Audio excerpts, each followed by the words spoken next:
పట్నం నరేందర్ రెడ్డి గారు ఒక ప్రతిపక్ష పార్టీగా ప్రతిపక్ష నాయకుడిగా ఆ రైతులకు అండగా నిలిచే ప్రయత్నం చేసినాడు, రైతులకు ధైర్యాన్ని ఇచ్చే ప్రయత్నం చేసినాడు. ఆయనకు ఏ సంబంధం లేదు. కాంగ్రెస్ పార్టీ నాయకులు మాట్లాడుతుండ్రు, ఈ సంఘటన ఎన్నికలు రాయించుడు, అబద్దాలు మాట్లాడు, కాంగ్రెస్ నాయకులు ప్రెస్ మీట్లు పెడుతుండ్రు. పోలీస్ రిమాండ్ ఒకే ఒక్కసారి ఆ రోజు ఫోన్ వచ్చిందని చెప్పి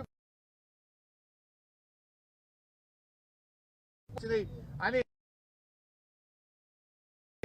ఇవాళ మీరు ప్రతిపక్షాల మీద అక్రమ కేసులు పెట్టచ్చు, కానీ ప్రజా తిరుగుబాటు నుంచి తప్పించుకోలేరు.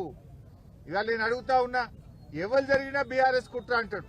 మొన్నటిదాకా నిరుద్యోగ యువత అశోక్ నగర్ లో ఎస్సీ ఎస్టీ బీసీలకు అన్యాయం జరుగుతా ఉంది, జీవో 29 రద్దు చేయండి అని చెప్పి అశోక్ నగర్ లో నిరుద్యోగ యువత రోడ్ల మీదకి వస్తే అది దాని వెనుక బీఆర్ఎస్ పార్టీ ఉందని రేవంత్ రెడ్డి గారు మాట్లాడుతూ ఉంటారు.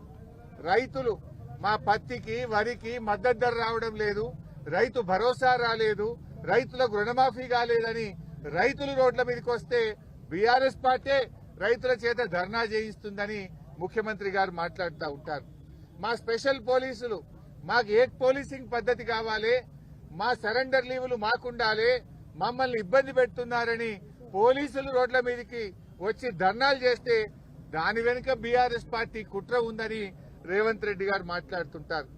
గురుకుల విద్యార్థులు ఈ పురుగులన్నం మేము తినలేకపోతా ఉన్నాం, మాకు నీళ్ల చారుతో మేము తినలేకపోతున్నాం అని గురుకుల విద్యార్థులందరూ రోడ్ల మీదకి వచ్చి ధర్నాలు చేస్తుంటే ఇది బీఆర్ఎస్ వాళ్ళే చేయిస్తుండ్రని ముఖ్యమంత్రి గారు మాట్లాడతారు. చివరికి ఆయన స్వంత నియోజకవర్గంలో మా గిరిజన సోదర సోదరీమణులు మా భూములు మాకు కావాలి, ఫార్మాసిటీకి మేము భూములు ఇవ్వము అని చెప్పి నీ నియోజకవర్గ గిరిజనులు రోడ్ల మీదకి వచ్చి పోరాడితే దీని వెనుక బీఆర్ఎస్ పార్టీ కుట్ర ఉందని రేవంత్ రెడ్డి గారు మాట్లాడుతుంటారు. అంటే ప్రతిపక్షం ప్రజలు మాకు ఇచ్చిన బాధ్యత ఏంది?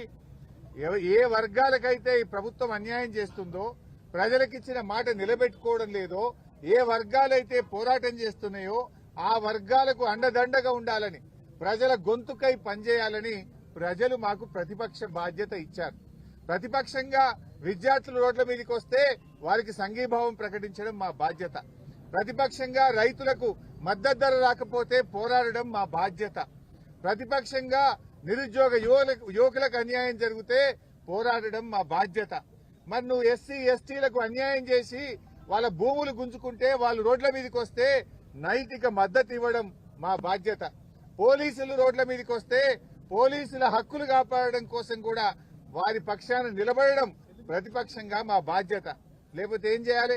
నువ్వు చేసే తప్పులకు, నువ్వు చేసేటువంటి నేరాలకు, నువ్వు చేసేటువంటి అక్రమాలకు మేము చిరుతలు వాయిస్తూ నీకు చెక్క భజన చేయాలనా? చిరుతలు వాయిస్తూ నువ్వు చేసే తప్పులకు మేము భజన చేయాలనా? నీ తప్పులను ఎత్తి చూపడమే మా బాధ్యత. నువ్వు చేసే అన్యాయాలను అక్రమాలను ఎదిరించడమే మా బాధ్యత. పీడిత ప్రజలకు, పీడిత వర్గాలకు అండదండగా నిలబడడమే ప్రతిపక్షంగా మా బాధ్యత. నువ్వు అనుకుంటున్నావేమో బీఆర్ఎస్ నాయకుల మీద కేసు పెట్టాని, మమ్మల్ని అక్రమంగా ఇరికించాలనుకుంటున్నావు. పెడితే పెట్టు, మాకు ఉద్యమాలు కొత్త కాదు, అరెస్టులు కొత్త కాదు, జైళ్లు కొత్త కాదు. తెలంగాణ ఉద్యమంలో అనేక కేసులు ఎదుర్కొన్న వాళ్ళం, తెలంగాణ ఉద్యమంలో జైళ్లకు పోయొచ్చిన వాళ్ళం. కానీ మా బాధల్లా నీకేదన్నా బీఆర్ఎస్ మీద కోపం ఉంటే నన్నో, కేటీఆర్ నో, మా లక్ష్మారెడ్డినో, మా పల్లా రాజేశ్వరరెడ్డిని జైల్లో వేయండి, మేము పోతాం. కానీ అమాయకులైన గిరిజన రైతులను ఎందుకు జైల్లో వేసినామని మేము అడుగుతా ఉన్నాం. తక్షణమే ఆ గిరిజన రైతులను వెంటనే విడుదల చేయాలని చెప్పి బీఆర్ఎస్ పార్టీ పక్షాన డిమాండ్ చేస్తా ఉన్నాం.